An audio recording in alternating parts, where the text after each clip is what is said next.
Coming up on Oregon Sports Report, fire up the fax machine. National Signing Day celebrates years of hard work and dedication. I was just sat on my bed and I was like, oh my goodness, this is like happening. It's the day before the Dogs come to town. Ducks try and rebound from an ugly loss. That was just sad on our part that we had no effort. Plus, Oregon softball steps on the diamond in the desert to open their season. And Russell Wilson is traded? Just don't freak out yet, Seahawks fans. All that and more is straight ahead on this Wednesday edition of Oregon Sports Report.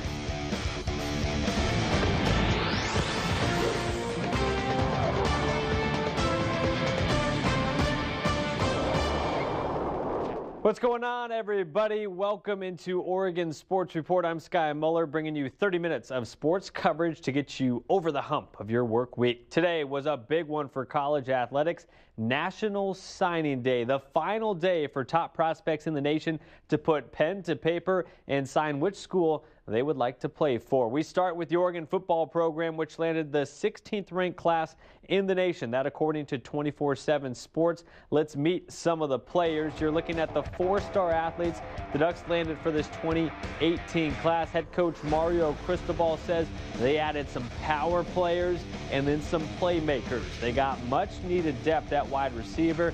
Isaiah Crocker and Jalen Hall each ranked as top 30 wideouts in the country. And offensive tackle Dawson Jaramillo out of Lake Oswego, the fifth best player in the state of Oregon. Pro-style quarterback Tyler Shuck rated the #1 player out of the state of Arizona.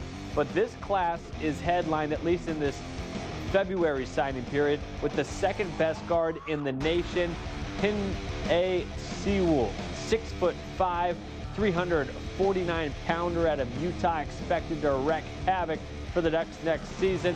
And safe to say, Coach Cristobal is impressed.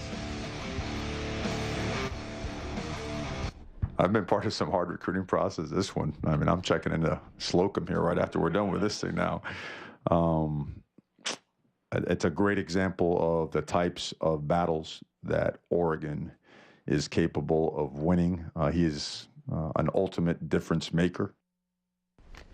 But Cristobal says it's not all about stars, it comes down to fit. I think if you start paying attention to the stars, you're going to get yourself in a pickle, because you start kind of wishing in one hand and not really figuring it out, you know, on the other side. I know that when you look at position by position, for the most part, we got the top guys in the areas that we targeted. And that is the most important part. I remember Jimmy Johnson, our coach at Miami, used to say, yeah, stars are fine, but I'm more concerned about how they play on Saturdays. Coach Cristobal was very honest and thought one area they fell a little short was at wide receiver, where he wishes they could have added 1 or 2 more players. And in his first year as the Beavers head coach, Jonathan Smith did not land any 4 stars, but he did land a class filled with gritty talent, adding 13 names today. A look at all the players he landed this month.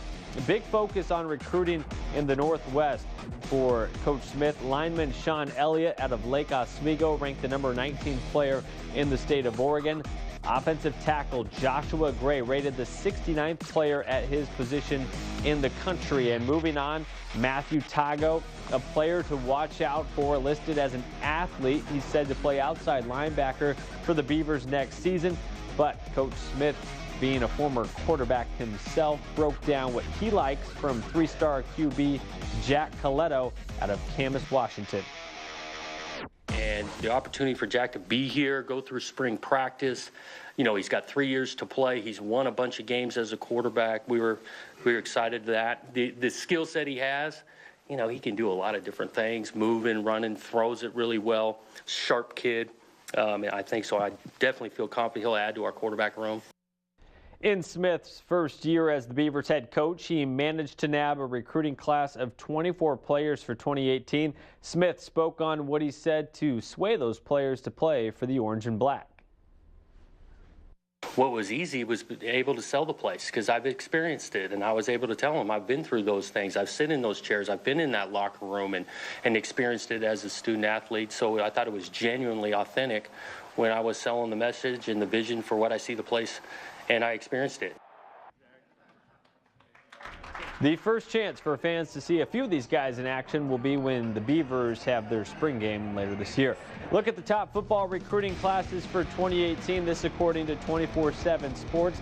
Georgia leads the way with a historic class. It includes 7 5-star recruits. USC, the top team out of the Pac-12, ranked 4th in the country. They landed the #1 player in the state of Oregon, that being 5-star athlete Talanoa Hufanga back in December. Former Oregon head coach Willie Taggart brings in the 11th ranked class in his first season at Florida State. Jonathan Smith and the Beavers listed as the number 70 recruiting class in the nation with 20 3-star recruits. We had some commitments today from our own backyard here in Oregon. North Eugene High School had 10 student athletes signed to play a sport in college. The class headlined by 5A soccer player of the year, Jordan Wormdahl. Her mom played soccer at Oregon State, but for Jordan, the Ducks were the right fit since offering a scholarship after her sophomore season. Wormdahl grew up going to Oregon soccer games, and now she's officially a member of the team. Family is a really big thing to me. My hometown's a really big thing to me. I mean, I grew up, my mom was taught at this school my entire life and coached at the school my entire life. I'm a really hometown kid. I knew that my family was going to be a big part of what was going to help me get through my college experience. And so when Oregon came to me and was a really real option, it was kind of like a no-brainer. North Eugene soccer took 2nd place in state last season along with Wormdahl. 2 teammates of hers are playing at Lane and 1 will play at George Fox in college. The Oregon softball team is less than 24 hours from beginning their 2018 campaign down in Arizona at the Kajikawa Classic. A few new faces for the Ducks this season, but lots of attention will be on senior transfer DJ Sanders. The slugger came over from Louisiana Lafayette last season, where she led the entire NCAA in homers with 29. But Sanders says she's not putting too much pressure on herself entering this season. I'm slowly starting to take a little bit of expectations off of myself. I think whenever I first transferred and came in, I was like, okay, if I don't show up and do exactly what I did last year or better, it's going to be a problem. But I don't think it's going to be that way. I have amazing teammates, people that have been around the game that know it, and people that are going to have my back no matter what I do. So I'm still anxious because, of course, I want it to all work out and go well. Sanders and the Ducks open the season against 25th ranked Georgia tomorrow in Arizona. First pitch, 4 o'clock. On Pac-12 networks. The 2018 Winter Olympics are set to embark on their 2.5-week journey in Pyeongchang, South Korea Thursday. Couple athletes with Oregon ties are set to compete. Here is your full list. Ben Ferguson out of Bend, Oregon will be paired with the legendary Shaun White in the snowboard halfpipe. Asa Miller, based out of Portland, but will represent the Philippines in alpine skiing. First up, Tommy Ford in men's alpine skiing on Saturday. Winter Olympics begin tomorrow with figure skating and freestyle skiing. Coverage begins at 5 p.m. on NBC. And here on Oregon Sports Report, we want to remind you to try and exercise every single day as the softball season approaches. We have U of O softball players helping teach skills to our kids sports girls. Staying active, it's one of the best ways to stay healthy, get out, and play people. Coming up after the break, OSU women's head coach Scott Rueck set to lead his team for a road series against the Washington schools. Find out what he's cooking for the final stretch of the regular season. And the Oregon men said they feel embarrassed after their historic loss to Stanford. What can they do right, or what can they do to right the ship? Share that after the break.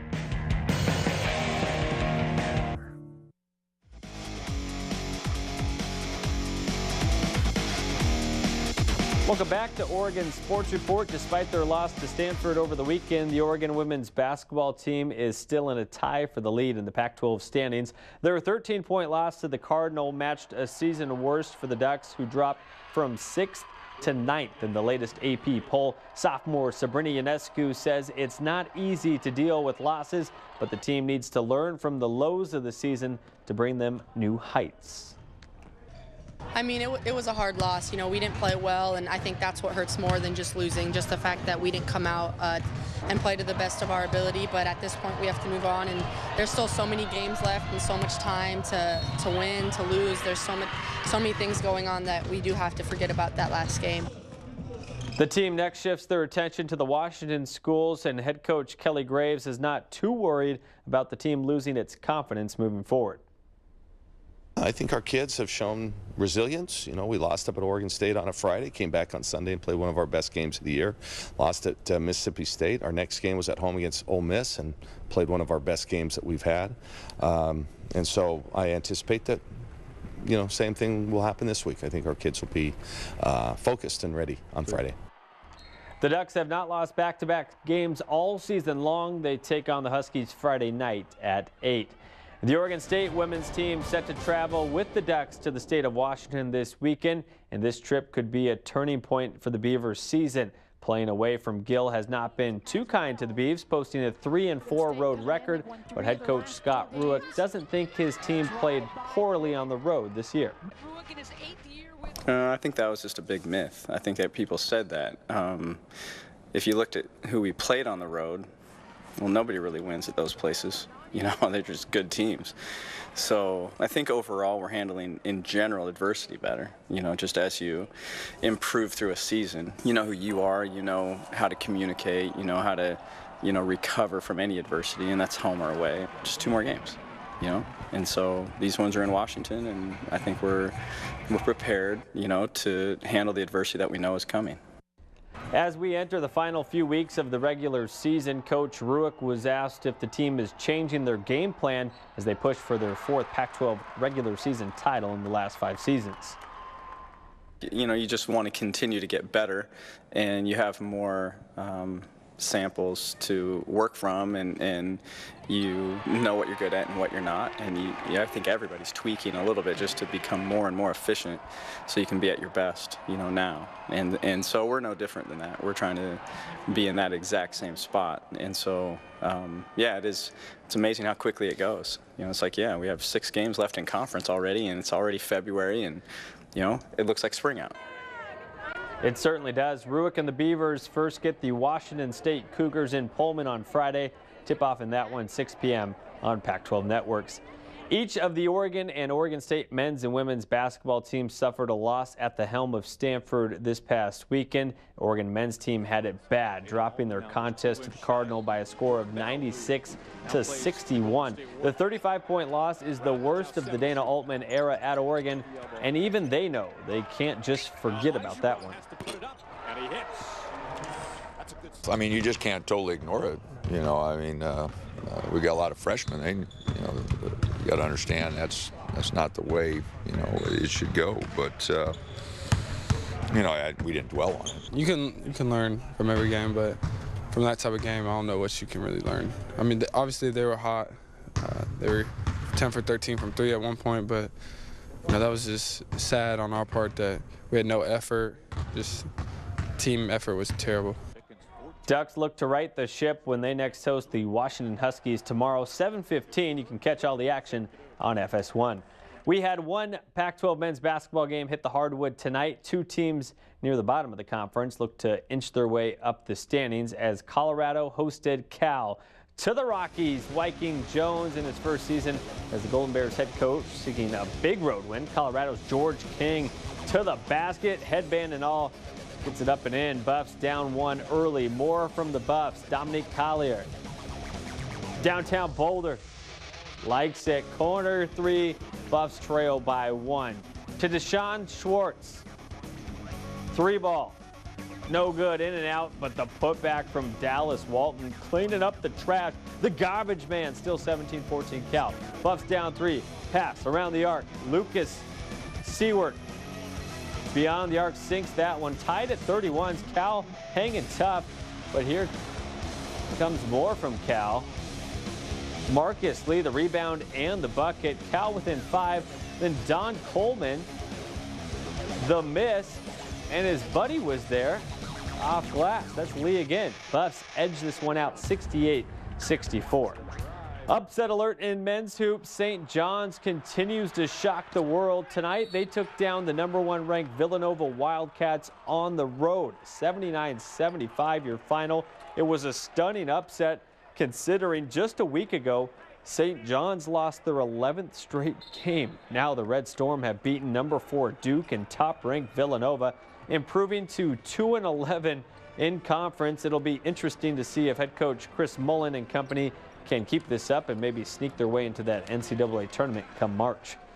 We had a former Duck hit the hardwood in the association tonight. Dylan Brooks got yet another start for Memphis as they dropped tonight's contest against the Jazz 92-88. Brooks dropped 11 points and had 6 rebounds as the Grizzlies have now lost their last 5 straight. And players will be on the move tomorrow for the NBA trade deadline. Teams will add or sell pieces of their team to either contend for a title or regroup and plan for next season. Paul George, George Hill, and Tyreke Evans expected to be big names available for trade. Amid all the rumors, sources say guard C.J. McCollum not on the trading block. We will wait and see if the Blazers and their president Neil Olshey make a move by tomorrow. Deadline is tomorrow at noon Pacific time. Coming up after the break, how will the Beaver baseball team live without one of their All-Americans from last season? We have the skinny on that. And Seahawks quarterback Russell Wilson is trading in the football helmet for a mitt, but he will not be suiting up for the Texas Rangers. We have that.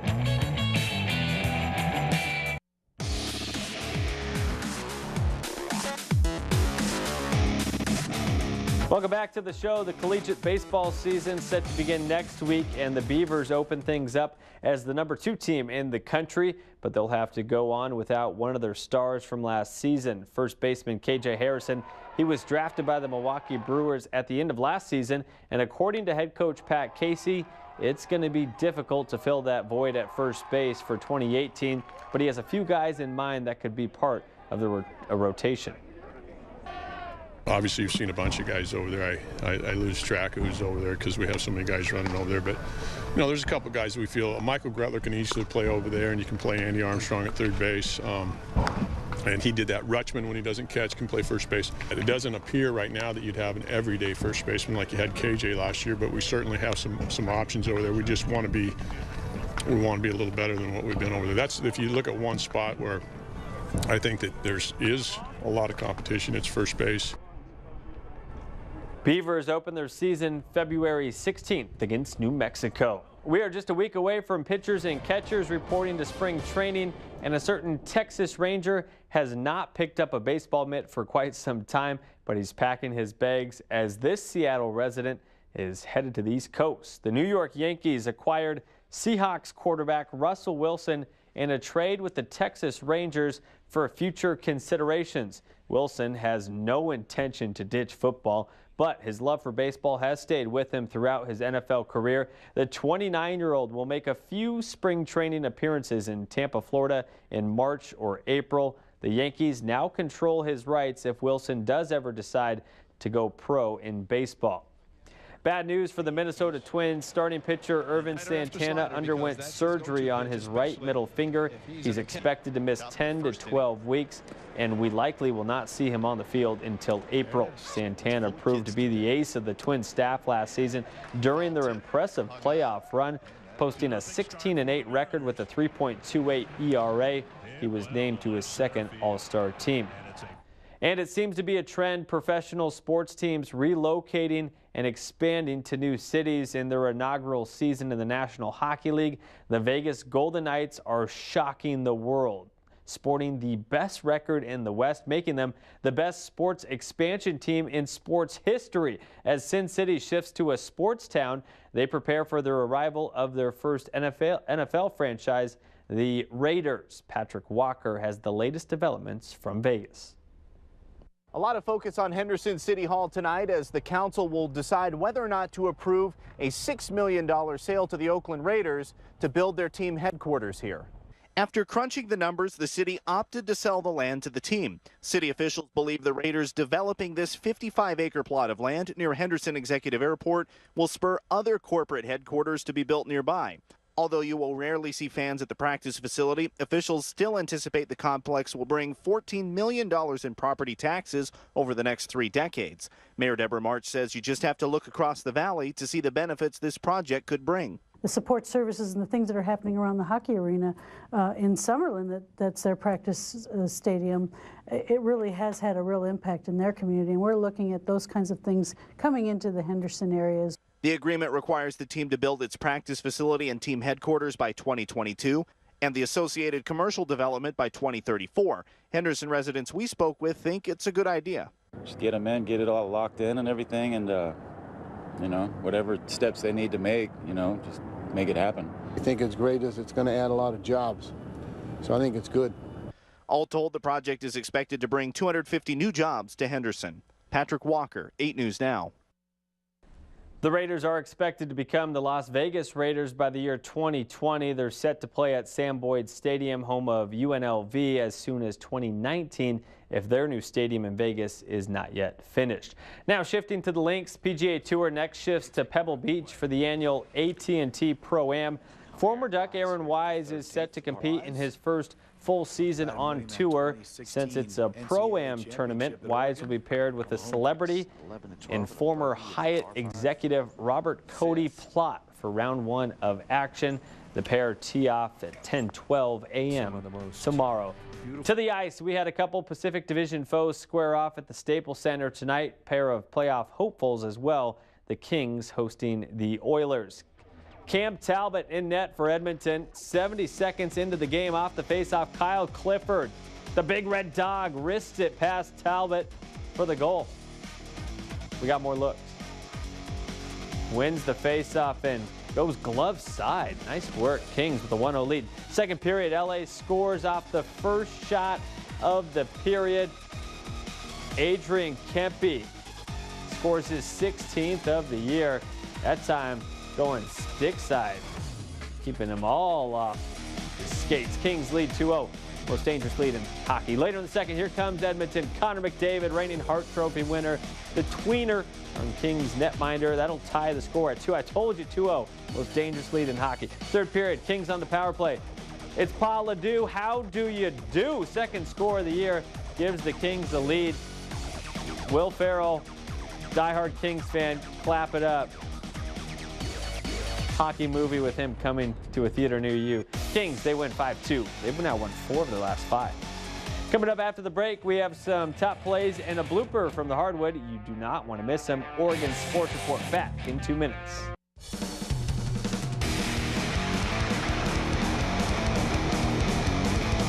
Top play time. These are brought to you by George M. Sutton RV. The You're Gonna Like It Here plays of the day. Turnaround J for LeBron James. Fadeaway over Jimmy Butler to take down the T-Wolves. Sheesh. 140-138. Slow-mo, added dramatic flair. Beats the buzzer. Blooper, Pelicans-Pacers game postponed due to moisture on the court. The roof had some kind of a leak. We've seen this once before. It actually happened to the Blazers, I believe on a road trip to Minnesota last season. Yeah, that's a hazard. Can't be playing there. We'll catch you tomorrow night.